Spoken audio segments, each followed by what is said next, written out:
Exposing the hidden maps in your soul. Are you brave enough to meet your past lives? Tune in and let's go deeper. This Wednesday, February 4th at 5 p.m. EST, Shannon Scott returns with a brand new episode of The House Mama Show. Our guest is Brandan Debuono, a sacred space holder, blending past life regression, energy healing, and soulful coaching. Expect real stories, gentle probes, and tools you can use to clear energy and reclaim authenticity. Brandan will share practical holistic wisdom, how past echoes shape present choices, simple practices to reset your field, and what it really feels like to step into your true path. Whether you're curious about regression work or just craving a soulful conversation, this one's for you. Hit up House Mama Unity and Community Podcast on YouTube, set a reminder, and join us live. Like, share, subscribe to support the House Mama purpose, because growth spreads when community shows up. Remember, we are all just walking each other home. See you Wednesday at 5 p.m. EST. Is life now. Hi, everybody. This is Shannon Scott, the host of the House Mama podcast. This week on the show, we have Brandan Debuono on. He is a friend of mine from Lancaster. I actually had been guided to him quite a while ago. He does work in the energy field. I actually didn't even know fully what he did, and I still don't. So we're going to be learning about him together today. I thought by my assumption, which I don't typically make assumptions, was completely different than what he actually does. I do know one of the things that I'm very guided to him with is his past life regression work. My guides actually have directed me towards him to do my past life regression.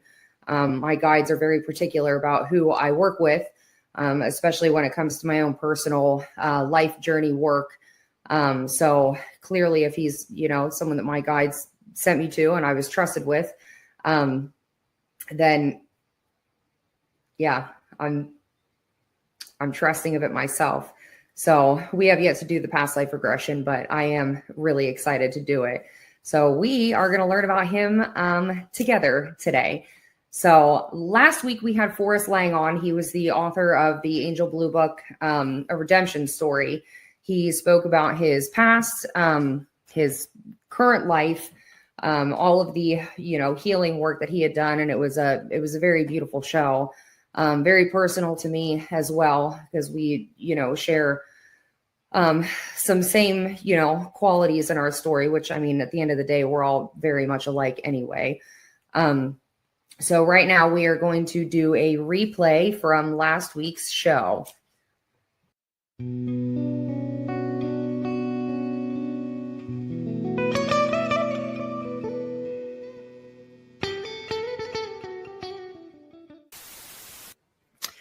Hello, everybody. I'm Shannon Scott. I am the host of the House Mama podcast. Without further ado, I am going to introduce you guys to Forrest Lang. Hi. Hello. I'm so grateful that you're on the show. Thanks for having me. Yeah, nice absolutely. to meet everyone. I grew up in Southern California. My mother moved here when I was very young, and I was exposed to CSAM material as a very young child, was trafficked as a young child, and experienced physical, sexual, emotional abuse in my biological home. I was 16. The physical, emotional abuse and neglect had gotten so severe that person tried to take my life in a murder-suicide. And I stepped out and over the threshold of that foster home for the last time at 16, and I was on my own. Wanted to forget everything that happened. I wanted to forget about the dirty homeless teenager that I had been and just be successful. And then I entered another layer of therapy and remembering and EMDR. Yes, I did EMDR. In the process of that, I wrote Angel Blue, A Song of Redemption. Yes. And part of that, I guess, was for me. I guess everybody does those things somewhat for themselves. but I felt that it was what was happening to me and the good stuff in my life made it relevant so that it would help other people. You are loved. Yes. You are enough. You are valuable. Your life is a precious and priceless gift.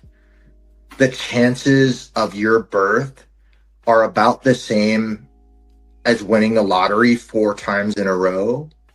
Your life has meaning. Your story's not over. And if you're hurting, maybe just let us love you back together for a little while. I'm very grateful for you. Grateful for you too. Really. It's not saying that I'm grateful either that you experienced what you experienced. However, I didn't think that. Yeah, I am.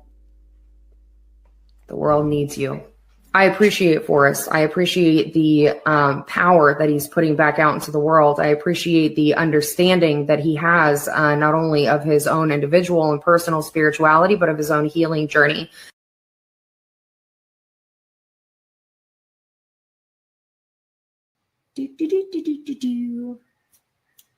All right. That was our replay from last week with Forrest Lang.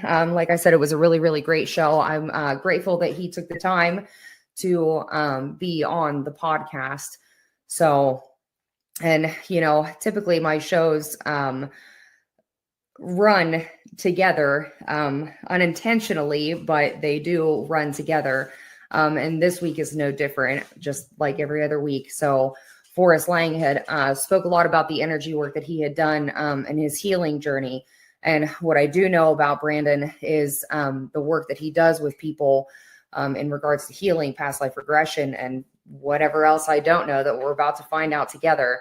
But he does have very powerful energy, very powerful aura. I'm really grateful that he's on the show, and I'm actually really grateful to learn more about him and, do some work with him as well. So without further ado, everybody meet Brandan Debuono. Hello. Hey, y'all. Hey, Shannon. Nice to be here with you. Yeah, I'm glad you're on. So I actually don't know anything about you like I thought I did. So I'm really excited now to learn, more about you.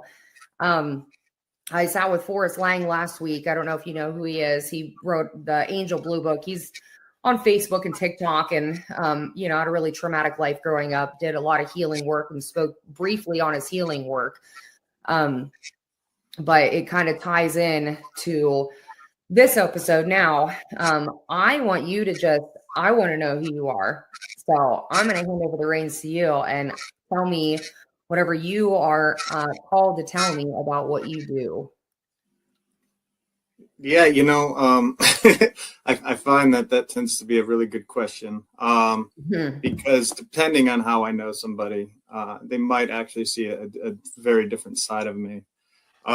It's also very frustrating for people in some contexts. So like always asking, like, I was told to talk to you and you can help me. So what do you do? Yep. And well, that's interesting because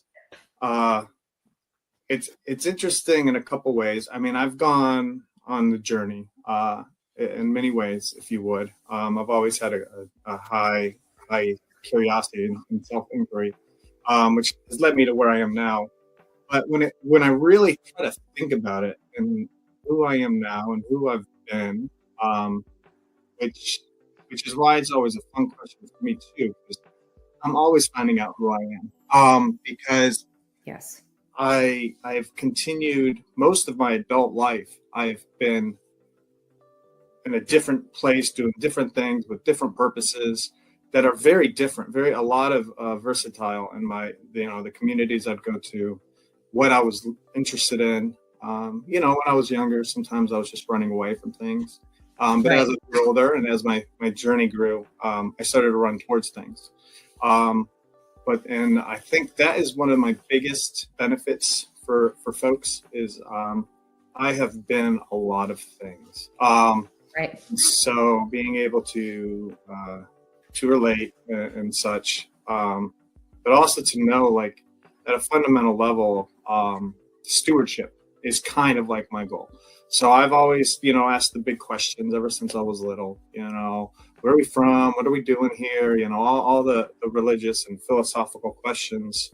I kind of like made my job to answer and to integrate what that was to me. Right. When I was younger, I always had great support. I mean, I had an awesome family. It was always kind of a little bit different, and people allowed that to be. So I always had that opportunity to just not play any stories about who I should be. I always had the opportunity to just be whoever I wanted to be, which I think is huge when I look at a lot of struggles people are overcoming. But mostly, I mean, I'm Brandon. My interests change all the time. I mean, I do construction work. I'll do energy work. I'll go volunteer and play. With the kids in the rivers and just kind of like be out in nature. I mean, I'm very drawn to the natural forces and basic elements of the world. So, I've always just had a passion to help. And I think that's why I learned to do all the things that I can do now. And I'm very versatile because as I just grew up and just helped others and helped myself and just would be thrown into an environment. And I'm like, all right, well, we're all on the same team here. I think so. Right. My whole thing is just being so human, but it's such a basic concept, but it's such a difficult journey to understand because the identities that we tend to build upon, we continually, associate being these soul, these soul entities trapped in this human body, condemned or jailed by all these civilized concepts, and it's so as a practice. When I say like, hey, I'm Brandon, I'm a practitioner of sorts, my practice is about personal empowerment. It's heavy on discipline, self practices for self-regulation, mindfulness, and body coherence. So really learning the balance of like the head and the heart and all the other hundreds of things that may or may not be happening within us, and really trying to listen to the common denominator.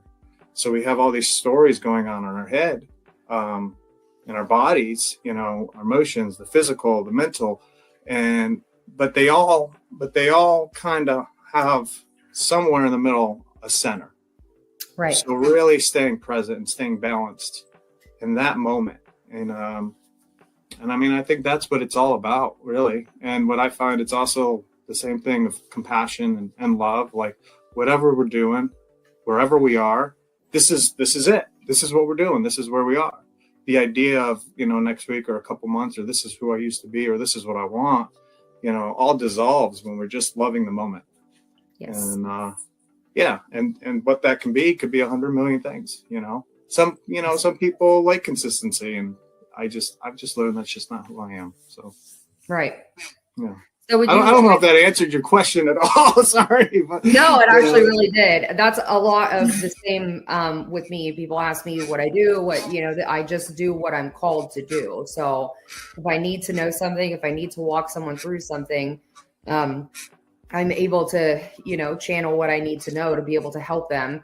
But I've also lived a trillion different experiences in this life. So I have that personal experience, so I don't necessarily have one area of practice. But so would you consider yourself like on a, path of a shaman? Because that's what it sounds like to me.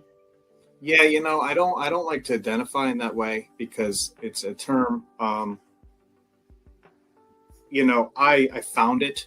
That term, it wasn't a term given to me. It wasn't adopted, but I do find that my way is a lot like that. Right. Like the way of like a bodhisattva is very kind of like a cool thing I look up to, try to be, the compassion of Christ, Yes. I just like to look at things like, these are kind of what I'm going for. And then I try to be honest about, I'm just a human in the process too, not to let the ego overtake it. But stewardship is a huge one for me. I think if I'm going to put on a crown, and I found that probably about, I don't know, I was in my early 20s and I was working for somebody, and our job was to love and steward the land. Right. I was working at a business, so it's really about putting the ego in its place. It's a beautiful tool.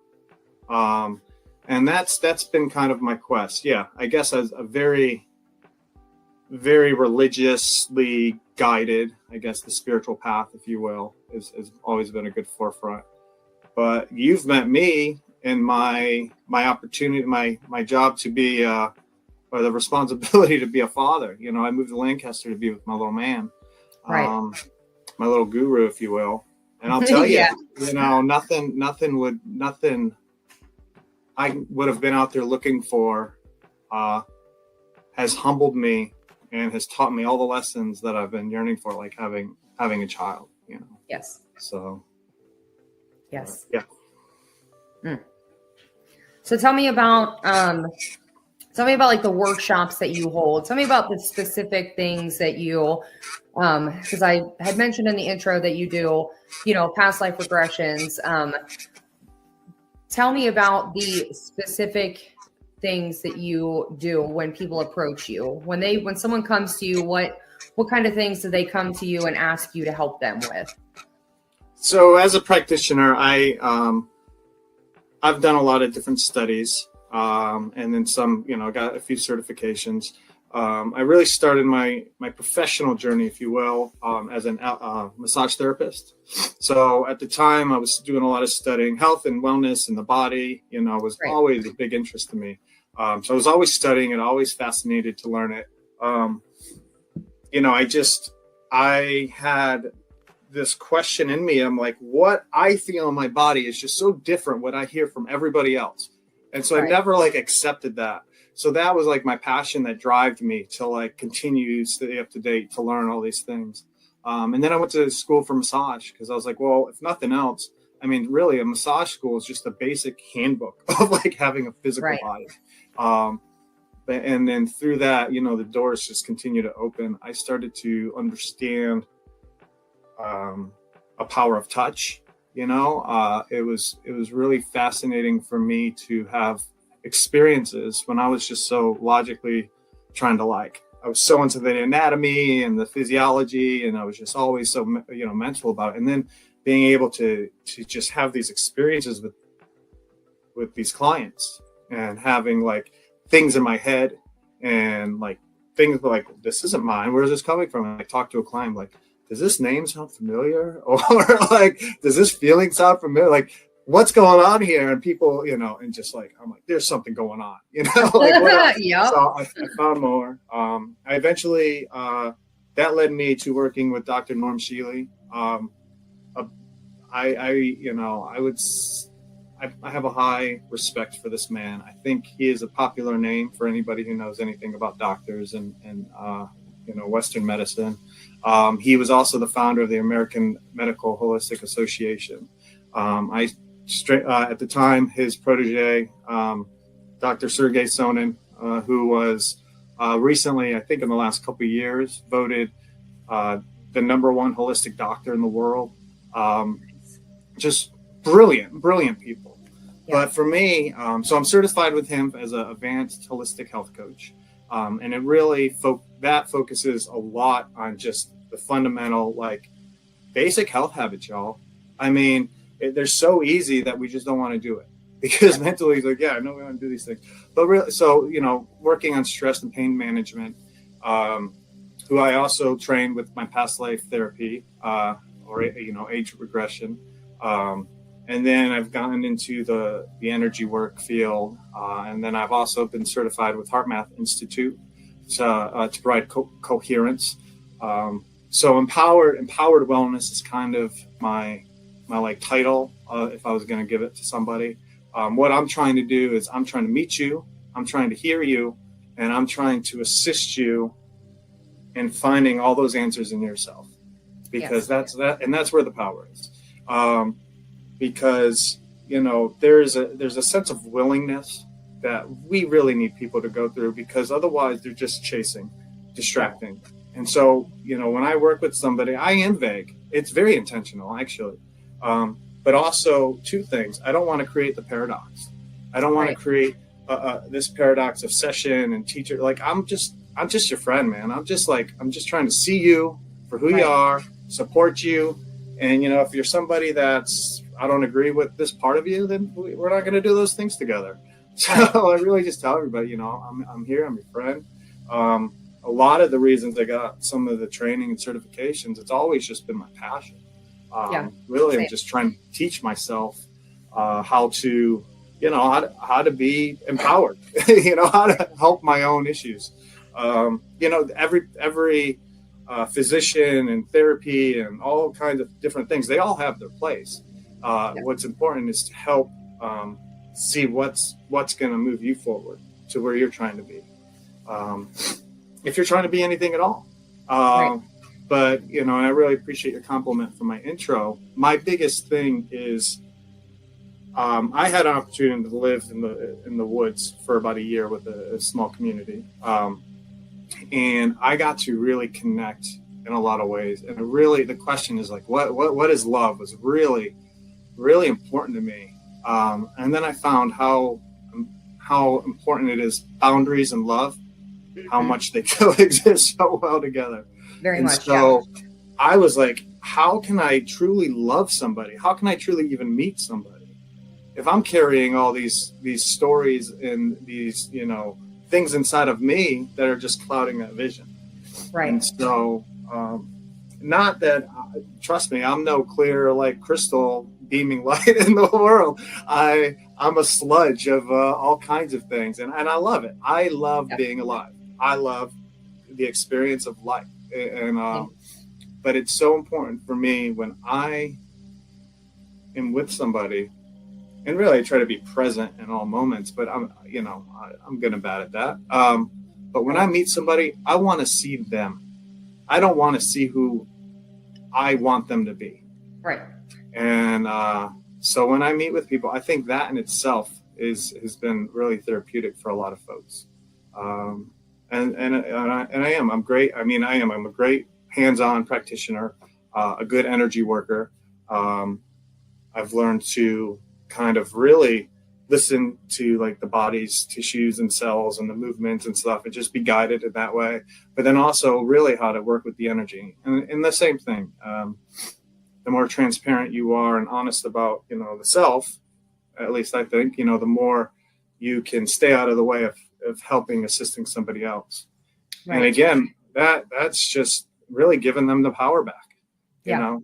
So the more transparent of a vessel that we can be, for somebody to just be in your presence and to share anything, share their story, share their, existing in front of you, however that is a type of willingness in a way. So when, no matter where you want to be in the world, if you don't think the guy next to you is somebody you would ever want to see with, the only thing we got to think is like, well, we're in the exact same moment together. Right. So where's the value there? So, and I do a lot of coaching, I guess, or offer to do a lot of coaching. Right. So that's the health and wellness part. But then the other thing that I really bring in too is that we are human beings who have this whole internal universe. But then we're also in this world trying to hang out with everybody else doing the same thing, so we have these civilized natures. And so, a lot of my couple years of like learning I got into politics, learning how cities work, learning all of it, just to, because that is who we are. And I just found that, I'm trying to understand the government, all these really basic things, but really trying to know them on a very quality level I guess, really understand, why do I listen to these rules? Why do I listen to these people? Why do I believe in these boundaries? And then digest them and be like, well, is that really who I am? And then the ones that I find that I don't, I just try really hard not to, be a part of it. And then really trying to find the balance of like, how do we just have a regular day, go get food, go live in anywhere, while you live in a city. There's a constant understanding of like, how are we relating in this world? And so I think when I talk to people, I like to really bring all this little mundane kind of day-to-day behavior patterns and really hyper focus on them, because I'm like, that is where the story is. That is where belief is going. That is where our body is either, excited to go out and do it, or fighting, being like trying to knock on your door and say, we don't want to do this anymore. And that's right. When the disease starts to kind of grow a physical presence in us as well. Yes, very much so. Yes. So what would you say was the turning point when you began this journey? Well, it's kind of interesting to know, because if I really were to go back, super young age, when I started asking questions, of like, I grew up in a, very faithful religious practice, going to church with mom and stuff and doing. Can I ask what religion, just out of curiosity? So I was raised Catholic, born in New York, raised Catholic. And, I'll be honest, I don't identify as Catholic or even Christian, although, I love right. Jesus, what he meant for. But right. I'm very thankful for just that humbleness of like something bigger than me, right. like to have faith in and to give, like, have hope and, and then the discipline. Catholics are very, very routine, very repetitive, very disciplined yes. kind of faith. And so, in a way, by building those behaviors towards something, that something changed along the way. But so when I was very young and I started to ask questions like that, I think the very first question the one that really opened my door was like, forever. What is forever? We're going to die, and try to imagine what that is. And then for like a week straight, I was like maybe 6 or 7. I would cry at night thinking about this until I just was like too scared and went away. And then one day, I think, I was thinking about it, and I just realized like, I can't answer that. I was like, even if I was intelligent enough to like give an answer, it's so beyond my understanding and limitations as a human being. And so to be humbled to this, just something bigger than me, and that, was a huge turning point. Well, I guess I want to say it was a turning point. It was a starting point, really. Right. But it always sat with me. So everything, as life was happening, I'd always return back to this feeling and this question. And then growing up, learning about just the basic toxic, poisonous things in the, and I like to think our body is a lot bigger and better than, we give it credit for at times. But like all of these toxins and these poor diets and all this stuff, mm-hmm.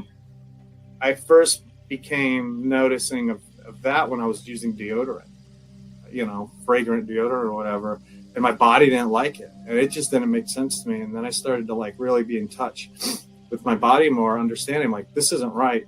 And so learning more about how to make my own deodorant is what I learned. But then really going down the rabbit hole of like, what is going on with like all these things in our house, all the things that we're putting on our bodies, where is it coming from, and realizing the detachment of,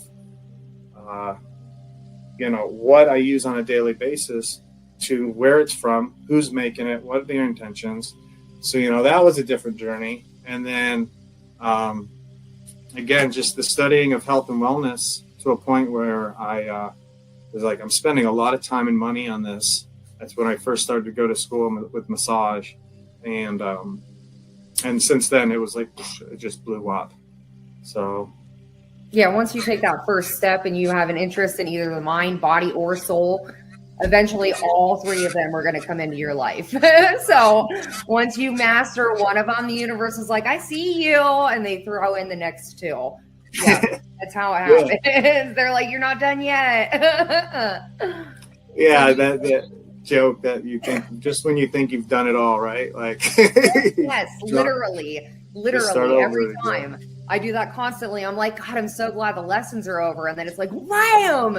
You have something new to learn every single time. Yeah.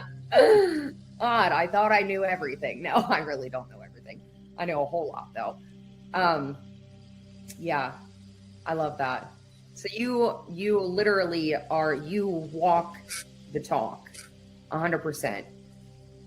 Are there things in your life still that you are working on as far as, your own? Is there anything, what do you feel as though you're working on to master next? Well, I'll tell you right now, to really humble myself, I have been the least desired me today than I have been in my whole entire life.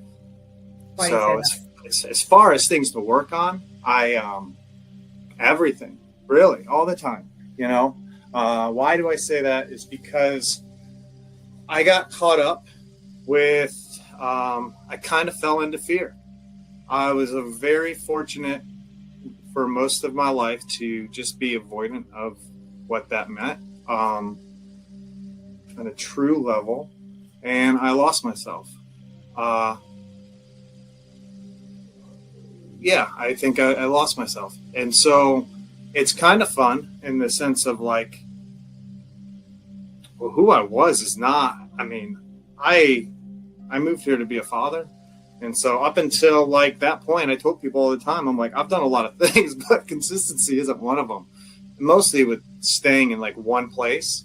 And so, I really have been putting a lot of questions back into, recycling some old habits and core questions. And, when you have a little being that you're responsible for, who is kind of perfect, the weight of that and all the things that so I did, it's a different story, but long story short, I got caught in the fear.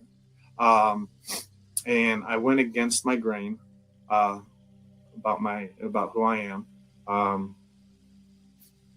Which is why I teach about the self-regulation and the mindfulness and the coherence, because the one thing I've always been able to do, whether I didn't, it took me a long time to understand it, but just really having faith in my body and knowing that we have, and I've always pushed my body, try to do a lot of different physical, feats.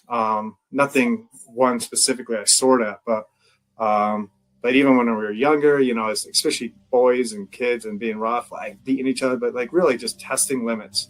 My whole life, I've always tested limits. And so, when people are like, well, this is what the body can't do and this and that and all these other things. And I'm just like, wow, I don't think that's right. Let me go figure that out. And I did, but now, so one of the most basic things, I like to teach people, the tool is like muscle testing. I don't know if you're familiar with that. Yeah. But once we get, so good at muscle testing, we can literally the fundamentals of how it works are the same presence of like,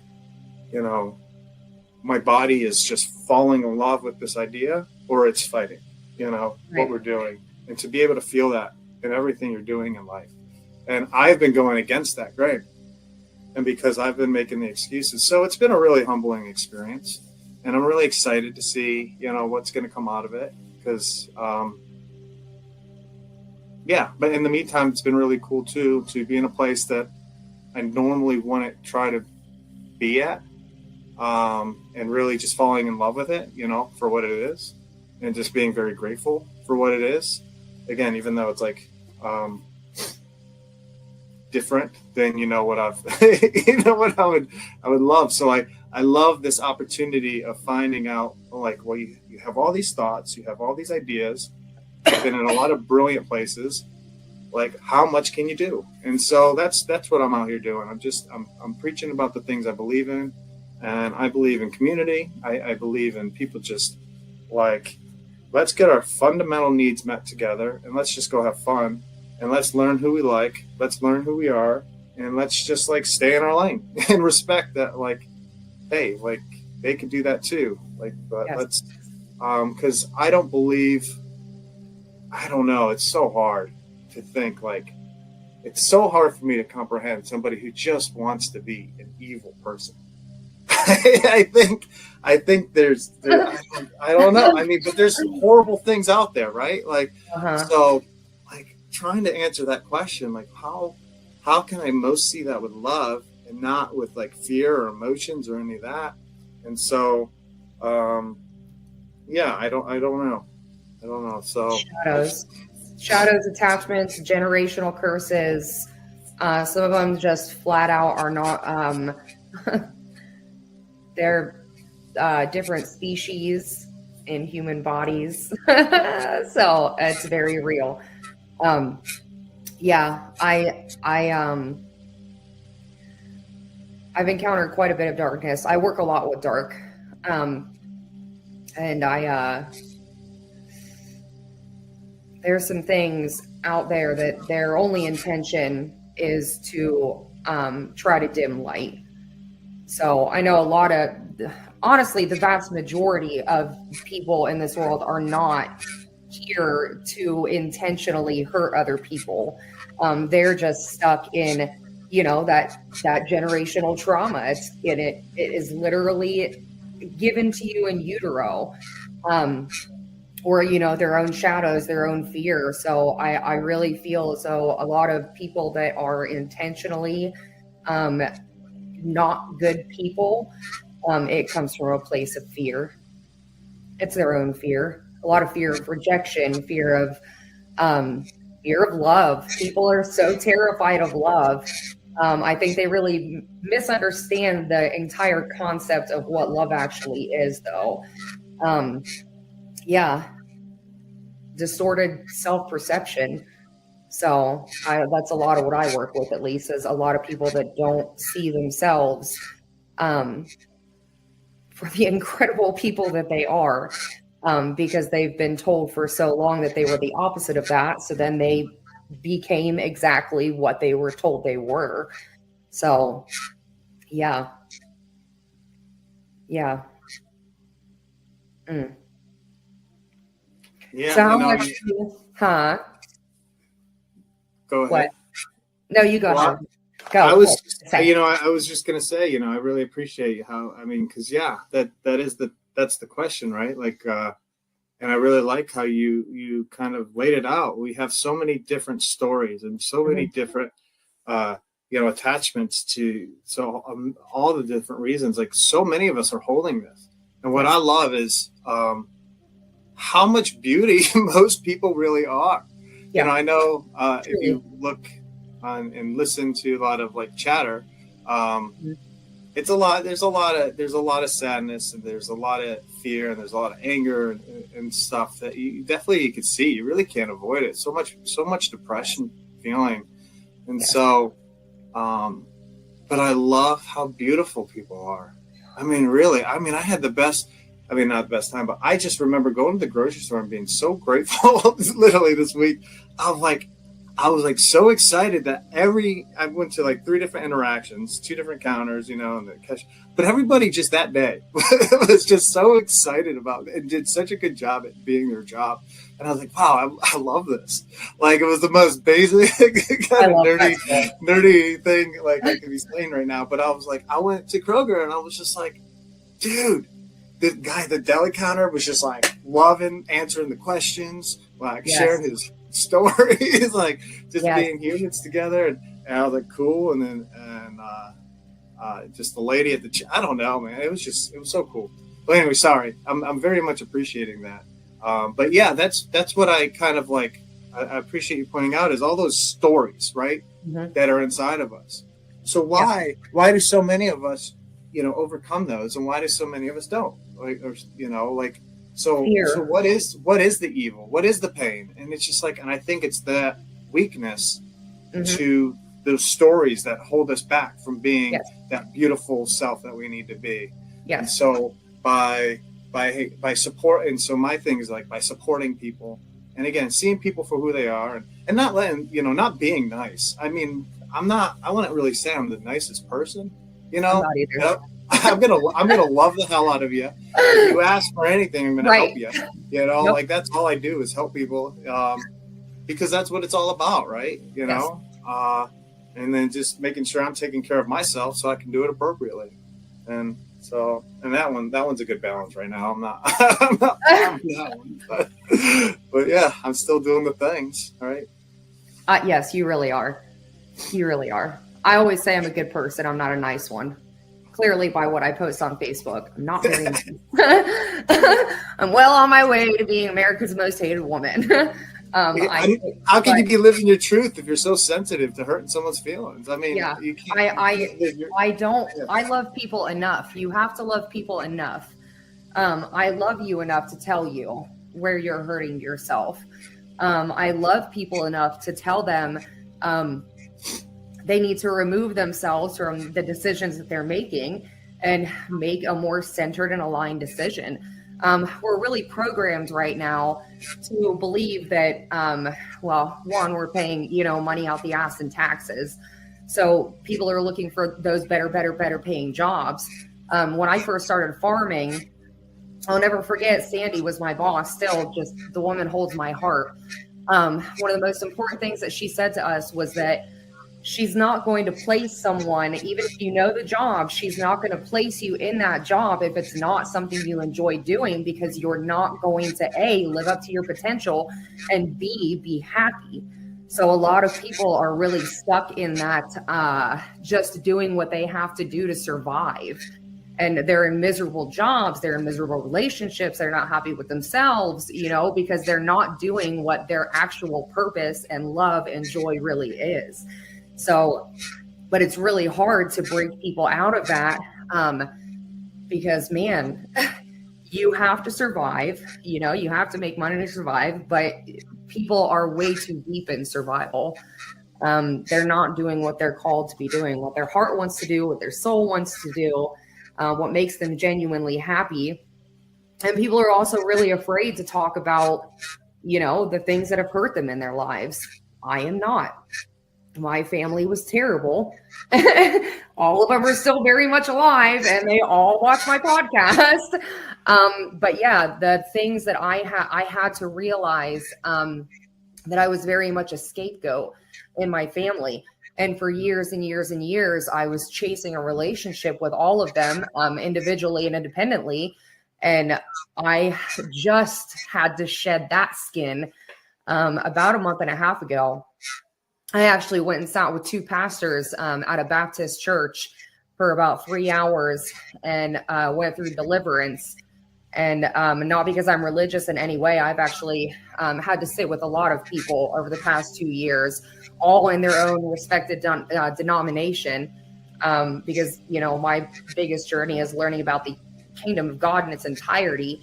But what I found out about myself was that, just like Mary Magdalene had 7 demons rid from her, they were all her demons. It was her shame, her guilt. You know what I'm saying? Though, man, I have never felt something as powerful after all the work that I did. I mean, pretty much my entire life. It came down to, realizing that I was living as the person that I was told I was. And that was not in any way who I am or was. I really learned my worth.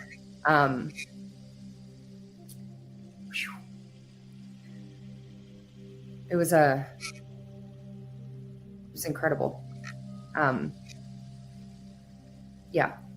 So a lot of people are really stuck in that. It's hard to face your generational trauma. It's extremely hard, especially if your family is still alive. It's very, very hard.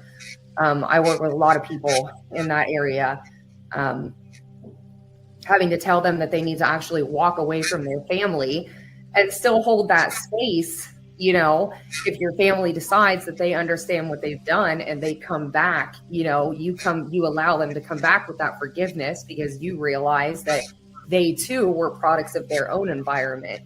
So yeah, generational trauma really destroys people's potential and creates a lot of hatred in people. So then they begin to take it out on everybody else, except for their family, because they don't want to face their family about it. It's a very powerful dynamic. It's very powerful. But it all starts with self. It starts with you.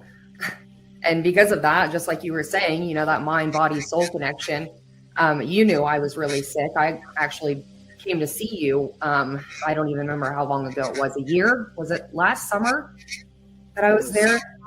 Yeah, something like that, I guess. Yeah. And I was still really super sick in that time. I'm almost completely better, but I had experienced so much stress and trauma, and had held my breath for so many years and had not actually spoke for so many years, that it literally almost killed me.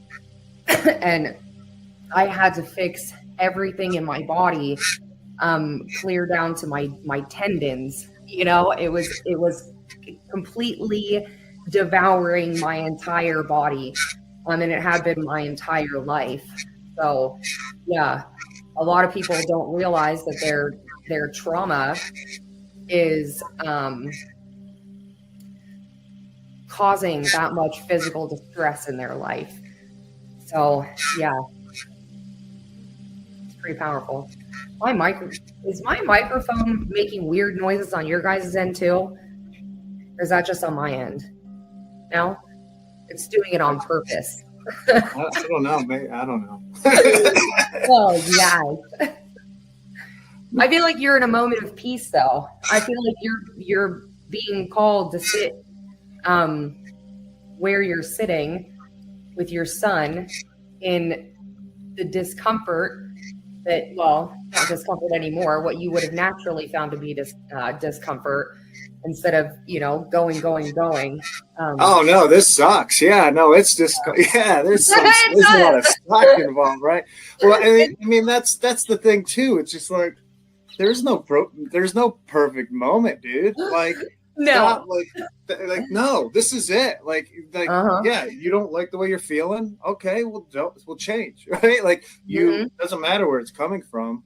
Like, right. And that's that's the thing too. It doesn't matter where it's coming from. It doesn't matter if you signed up for it or not. It's nice. Right. I would imagine if you did something wrong, there should be, well, not should be, but I hold regret in my heart. So I don't like that. I like to do my amends. I'm not perfect, but and I've learned a lot. God bless the people that were there to a lot of my figuring things out for the people ahead. The ones now that I can help with. So, but what you're saying, it does run deep. But that I guess is what I'm thinking about. I mean, if we know enough that once we're aware that it's there, it doesn't matter. We got to do something about it. Yes. And I mean, family, geez, good luck. That's like the hardest one to deal with. You're right. Like that's what they say, or that Buddhist saying. It's like, you think you found Zen until you go home or something. It's just like, just when you think, you're the highest level, go back to your parents, but I do find that there's a way. I do think there's a balance. A lot of times, it's definitely taking space, but that's why we have to own our stuff. So we can be like, because once we're still holding on to it, we're giving it back. We can't have those honest conversations. Once we accept, like, okay, this is who I am, and this is what I don't want, and then this is what they think, and this is what they're saying. Okay, is that true or is it not true?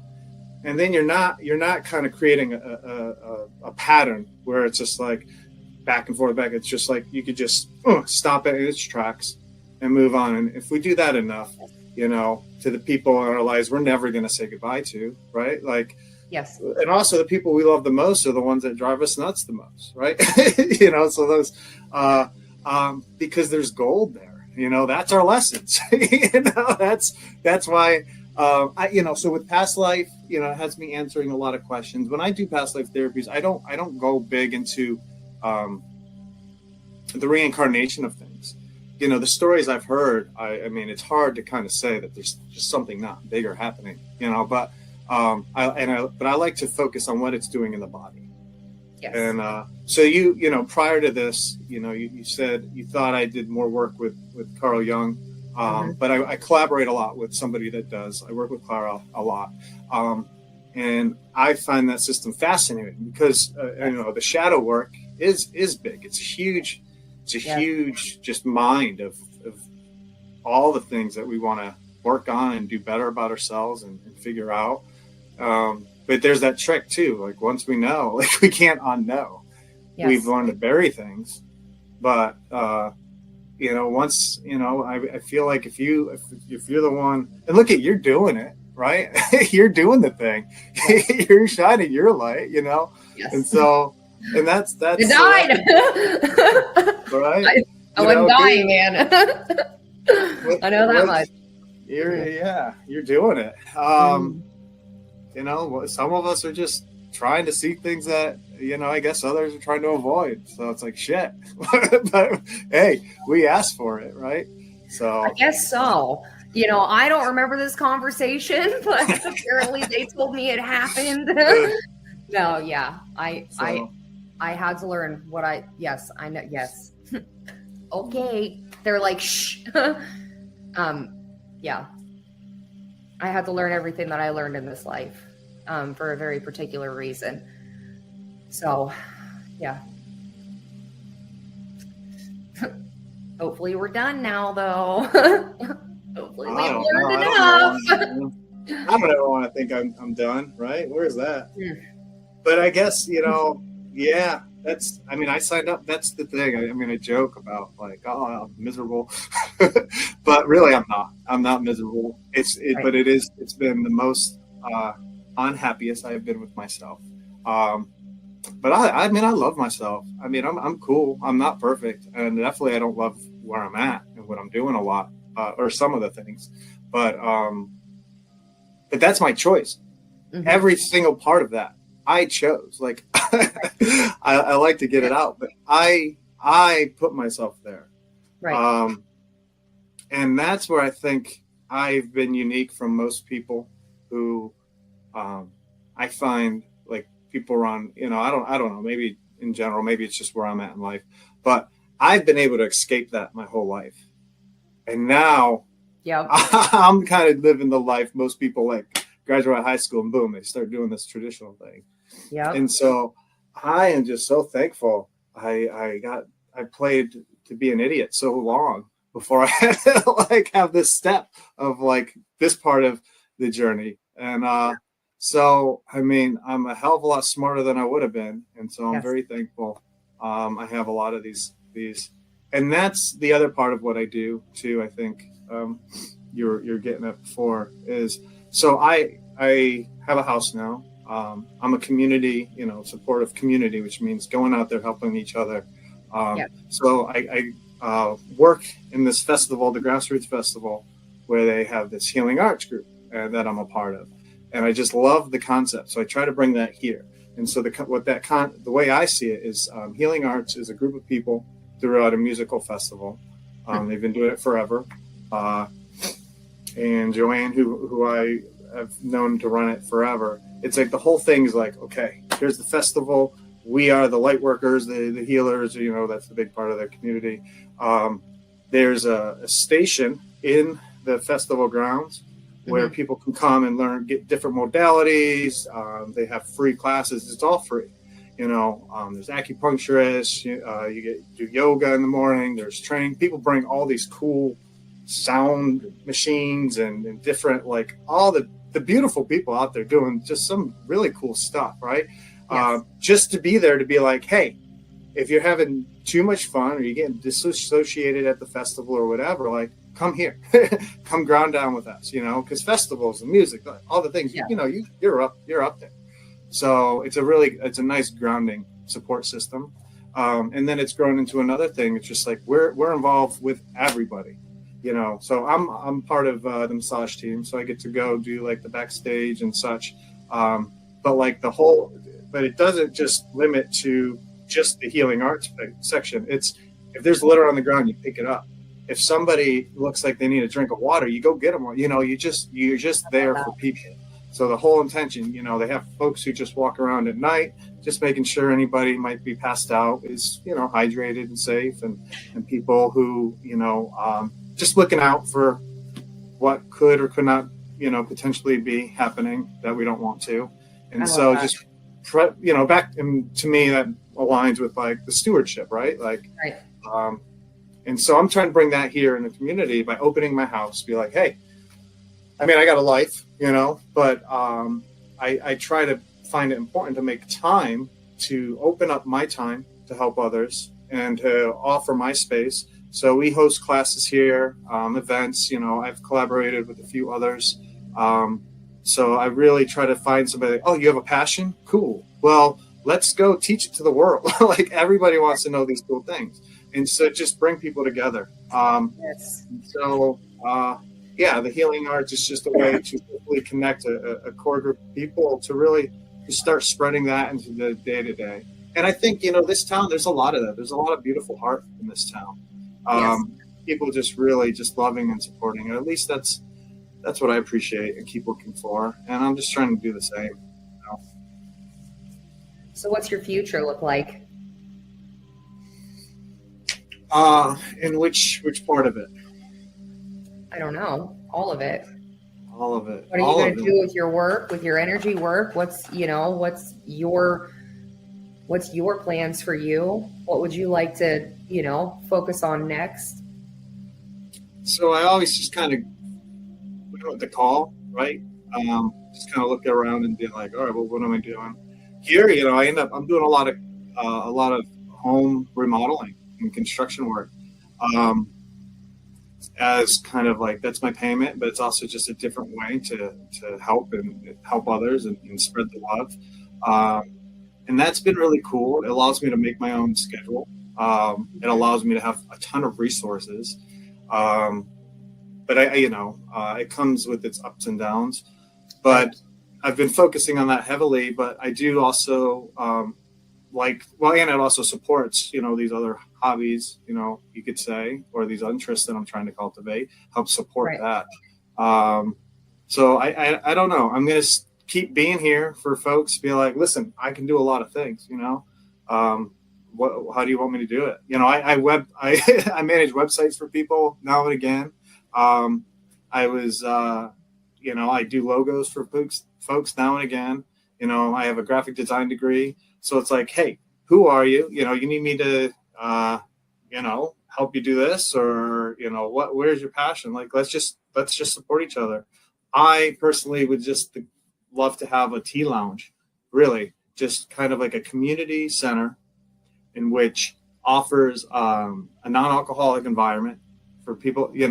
If you look at nature, where does everybody have this common ground of like respect, right? At the watering holes, you look at these, so, and you see it, we're just naturally, we do that. And to have a place where you could just go and be and have tea, has been one of the most important things for me in my life, especially traveling and being on the road and stuff like that. And so I'm just trying to bring, it's something I love to do, and I'm trying to share that. And so it's a place where people can congregate, learn from each other, host classes and events. So really everything I'm doing is kind of leaning towards trying to establish kind of a brick and mortar place like that. I keep hearing you should teach. Well, I mean, I know some things. I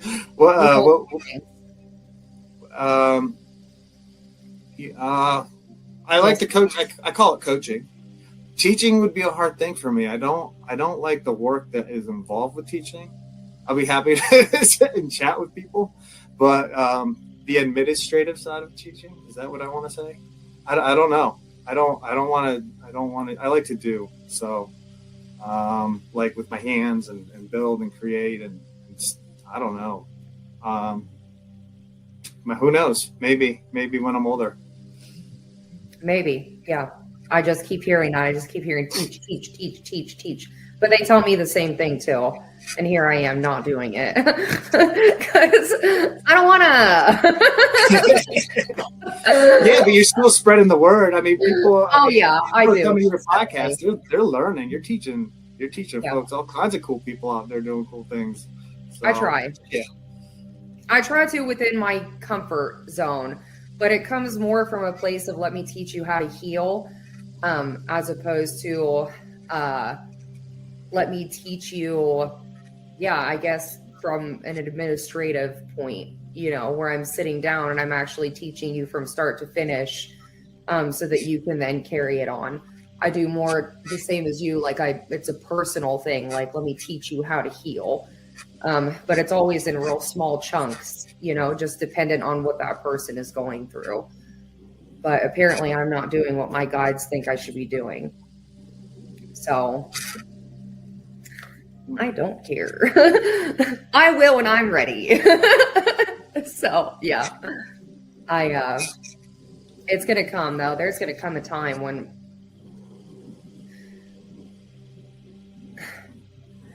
people that are blessed to have such a plethora of knowledge, they're keepers, and that's for a reason. There's going to come a time when we are actually going to have to teach. Well, I mean, I guess we don't have to do anything we don't want to do, but we will choose to teach so that it can be continued on. So, and I'll be ready when that time comes, but that time isn't here yet. So, yeah. It's creating new once we separate from where we're at now. So. Yeah, I think it's wild out there. I'm so curious what's going to happen. So, yeah, I mean, I'm here for it. I don't know where else I'd be. So, right here for it. I'm here for it. Yeah. I mean, it's going to be like anything that, ends there, there's destruction and ends.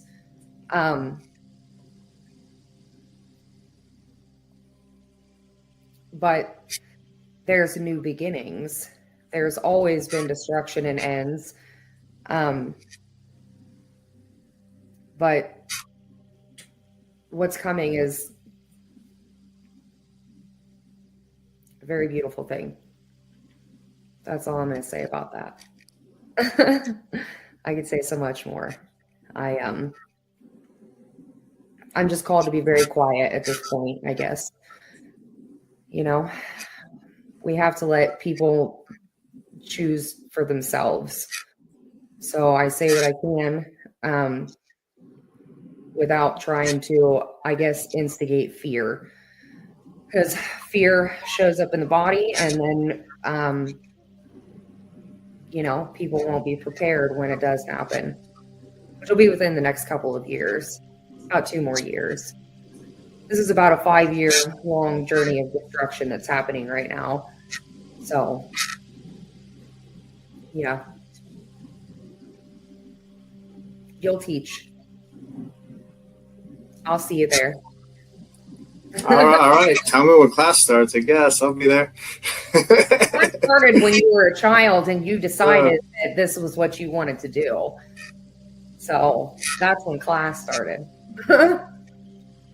Yeah, teaching could be fun. I mean, I do. I love talking about the things I love. I get, that's where I kind of listen, right? We have these little reminders, and again, back to like those stories that kind of blind us throughout the day. But like when I don't like to talk a lot, but I love to talk about the things that like, oh, hell yeah. Like this, what do you got to say about this? Or so. It's because it comes from a place of genuine love. So, which is why you have always had an interest in so many different things. Sure, we can have people that teach us how to hate. We can learn the exact same information from a place of dark or light. You will learn either way. You can learn about a subject, about anything. But it best comes from someone that has a firm belief in it, the core of love, and love, there again, that word is probably the most misunderstood word. Yeah. So sure, you can teach people the same information by being mean to them about it as you can by coming to them out of, hey, I've been there, or hey, let me help you understand, or I love you enough to give you this information. You know what I'm saying? Oh, hey, here he comes. Here he comes. What? Can you guys hear me?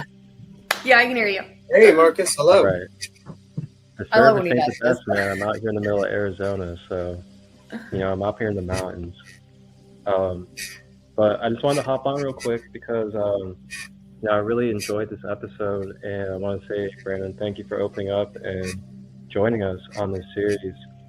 There's a lot of similarities in our path of the way that we intend to do things and the way that we move, especially when it comes to service of others first and community, and just getting the picture of, being the self that is a part of the whole. So, putting the service to others is putting service to self as well. But the reason why I wanted to come on is because I would love to invite you to have a conversation after this sometime and talk about the things that we're doing for community, because I'm someone that's very passionate and base my life off of building community, whether it's local or around the world online. I also have a community that Shannon's a part of and many others, and I think it might be something that we could definitely resonate with. So I just wanted to come on. Thank you for your journey. Thank you for this episode. Shannon, thank you for hosting. And yeah, man, I'd love to talk after if you feel open to it. Yeah, I'll be around. Thank you guys. Thanks for having me. This was fun. I appreciate it. It was fun to do the thing with you, Shannon. Yeah. You're going to be teaching. So I hear. Yeah. I know things, a couple things, one or two things. Yeah, you're going to be teaching. Well, I look forward to catching up with you. Well, thank you. Yeah. Yeah. We need people like you. And this is going to sound very strange, but this is preparation for what's coming. There has to be a rebuild, and the rebuild has to be from people. Jesus said, light as a feather. Is your heart light as a feather? I've worked with a lot of spiritualists that their heart is very heavy. They're very angry. I don't care how much information they know. I don't care how many certifications they have. They're very angry. They're very aggressive. They're you can be so open-minded that you're actually closed-minded. So they really, really do truly believe that people should be punished because they don't understand, because they don't know. They're very aggressive with people that think differently than them. And I see it a lot. There's no forgiveness. There's no understanding. They preach community, but the community is based around only like-minded individuals. And it's actually very dangerous. I've spent a considerable amount of time lately actually called to look for people that would be part of a rebuild. It was one of the things that I was told I would be doing when I came out of that surgery, which it'll actually be 2 years on February 8th since I had that surgery. So yeah, you are definitely one of the, you're preparing for that. Surprise. So you can think what you want, you can sit with that. But yeah, when it does happen, and it will, we have to have people that have hearts that are light as a feather. I've said it once and I'll say it 100 times. I sat with the man that raped me, after he had some very serious medical conditions. And he had gotten a hold of me. And I spoke with him. I sat with him, from a place of complete and genuine love. And I very well could have held on to that. He offended me. You know what I'm saying? And it's not that I defend what he did, obviously, or I'm not giving that, opportunity to other people. But I understood that my heart was light as a feather in that moment, because I didn't speak to him for decades. And then he gets a hold of me, and I was immediately there, because I don't know the pain that you had gone through up into your, through your life, that then made you decide that you wanted to be a violent offender. But if you have now come to a point in your life where you realize your wrongs and you're trying to figure out how to get to a better place, yeah, I'm going to sit with you. I can help you through that. And a lot of people don't have that, ability. It takes a lot. So and I say we, but there's millions of us. We have to have hearts that are light. So to be able to teach, how are you going to teach a world to be in 1,000 years of peace if you don't have peace? It's just like I work with, witches. I'm a, honorary witch. People say I am a witch. I am a witch. But they call me a loving Christian. I try to teach witches that black magic is completely unnecessary. Chaos magic, black magic, your gifts and your skills, by all means, the definition of a witch is the keeper of the earth, So you're supposed to be the keepers of the planet. We don't need black magic. We don't need chaos magic. And it actually does not need to continue on. There are people that carry the darkness. They're trusted with carrying the darkness. And yeah, so any idea of 1,000 years of peace is not going to come from continuing a history of violence. So yeah, you'll be teaching. Yay. Yeah, come to my classes, y'all. No, but seriously, it won't even be like that, though. It won't be like, in class, like classes in session. Well, I do. We do events and stuff all the time. And so I'm like, y'all, like, let's. No, but really, yeah, those are good. That's exactly what it's going to be too. Healing is going to be free. I don't, you know what I'm saying? There's going to come a point where we actually don't need what we think we need. We need it right now, obviously, for survival, the way the world is now. But there's going to come a point when healing is going to be free, because then it's going to come to a point where everybody is, on that same journey and capable of doing it for themselves. That's going to take a while, a couple 100 years, but we're the beginning of that. We're going to be, and like I said, there's millions of us that they're all over the world. We're going to be the ones that, they speak about. So yeah, we're teaching it. Well, I mean, if we're the start, let's get started, y'all. Come on. Here we are. Conserve our energy, which is why you're sitting duck right now. Yeah. You have to learn about home. You have to learn about family, because that's actually where it begins. I've said it, my only bio on Facebook, ever since I've had Facebook, it's always said, if you want to change the world, go home and love your family. I'm very big on family. I'm very big on family healing. My kids and I, it's insane what has happened to my family. But yeah, that's exactly where it starts. That's why you're sitting now, because you're now learning home, family, stability, quiet, calm, peace. Yeah. And you're also preserving your energy. So that's just what I'm hearing. It'll come. I'm in the same position. I'm called to be quiet and preserve my energy to the most that I can. Focus on my home. And then when it comes, and it will very soon, it's already here. But when it comes in its entirety, then yeah, we have the ability to help in so many different areas because we were called to learn so much in life. So yeah. Yay. Yay. Anyway. Yeah. That's mostly what I do. And I love it very much. Very much. I'm very grateful. I'm very tired. I'm very isolated. I'm very alone. But I'm very grateful.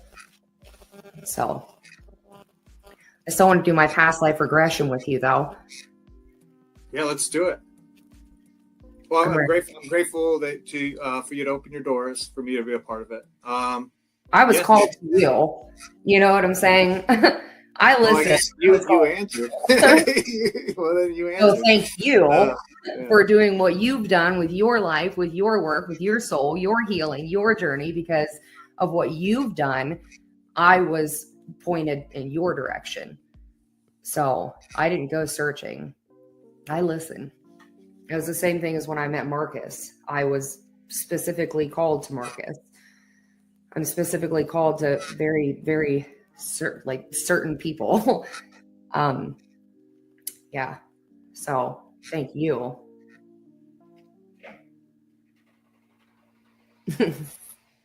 I love your humility. I really do. So what do you want to say? What's your ending want to say? Okay, bye. Shut up. Oh, come on. Everyone always gives a real heartfelt, ending. Wrong. I gave my heart during all of it. Thank you for me being here. I'm here. I'm here for it. Whatever's coming, I'm here. Yeah. If I can help anybody in any way, there's ways to find me. So, no big power punch message here. Just thanks, y'all. Humility. I appreciate you being on. I want to have you on again, though. Just so you know, because I need you to teach people. All right. Well, I guess I'll see you next time. Yeah. Yes. Thank you for coming. All right. Cool. Let's do it again. I appreciate you, man. Yep. Same. All right. Same. I'll see you later. Man, that was lovely. Yeah, like I said, I 2 years ago, almost 2 years ago, February 8th, it'll be 2 years. I've talked about it very briefly. I had my shoulder surgery. I woke up out of that surgery, and I had numerous premonitions. They've all come to fruition. But my guides told me to heal quietly, that my healers would heal me. And I had no idea what that meant at the time. But a lot of those healers that I had encountered were lessons. I had to learn discernment. I had to learn a lot. But very few of those people that I have come in contact with were people like Brandan. People that I was called to because I knew that they would benefit my life, my journey, my understanding in a completely different way. I talk a lot about, we are here for a reason. We knew that we were going to be coming here. We knew we were going to be living these lives. It's our soul's journey. And we come here with no memory. I have not been allowed to know things until it was time for me to know them. So I was very, very grateful when I actually kept seeing Brandan popping up on my Facebook page over and over again. I was like, I don't know this feller. But then, it came about that he was someone that I needed to know. I remember asking him, what can you teach me? I'm supposed to learn something from you. And I very much am when I'm ready to go do my full past life regression. That's who I was called to do it with. So I'm very grateful for the people that are on this show. They have something very special, very beautiful that they can teach the world. And Brandan's no different. He has a plethora of knowledge, very humble, fantastic aura, great energy, love for community. It's everything that you would want from someone when you need someone to go to that is a safe healer. I'm very particular about sending people I know to healers because some of them really are dangerous. Just to be completely honest, they're dangerous. Brandan's not one of those people. I'm very grateful to know him. And I'm grateful that my guides led him to me. I appreciate the work that he does, with the mind, body, and soul. A lot of people want to heal, but they don't understand that a huge part of your healing is how you take care of your physical body. If your physical body isn't in alignment, then you're not going to be able to fully heal the mind and spirit. It really is the trifecta, So, and it's a lot of work. So yeah, I'm extremely grateful for his knowledge. He does hold, I don't know what they're called, little group things where people get together on like a Saturday afternoon and, he does breath work. Like we briefly discussed, what's behind the mask, like the masks that we wear, which he does with a woman that he works with sometimes, Clara. They are on his Facebook page. He always posts them as events. I highly recommend that people check them out. You don't have to be nervous. You don't have to be scared. You don't even have to participate. You can just sit back, watch, listen, absorb.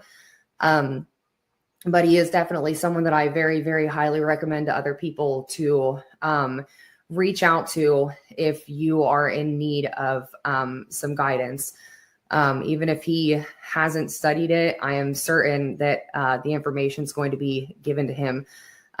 When you have that kind of knowledge, it's not hard to move through your mind rather quickly and come up with the actual truth of what the solution is that you need. That's the glory about practitioners like Brandan. It's a gift, and he's very gifted. So I'm going to cut it off because you guys know I'll talk for 87 more minutes. I really appreciate you guys watching this show today. And if nobody's told you, I love you. And we are all just walking each other home. I'll see you guys. 5 days in Costa Rica paradise with mind, body, emotion ceremonies for only $1,666. I am talking about the Sacred Light Spring Retreat happening May 2nd to 6th at Jocko Beach, hosted by shamanic energy guide Marcus Crystallite, his queen Rhonda Clark, and his family. Picture this.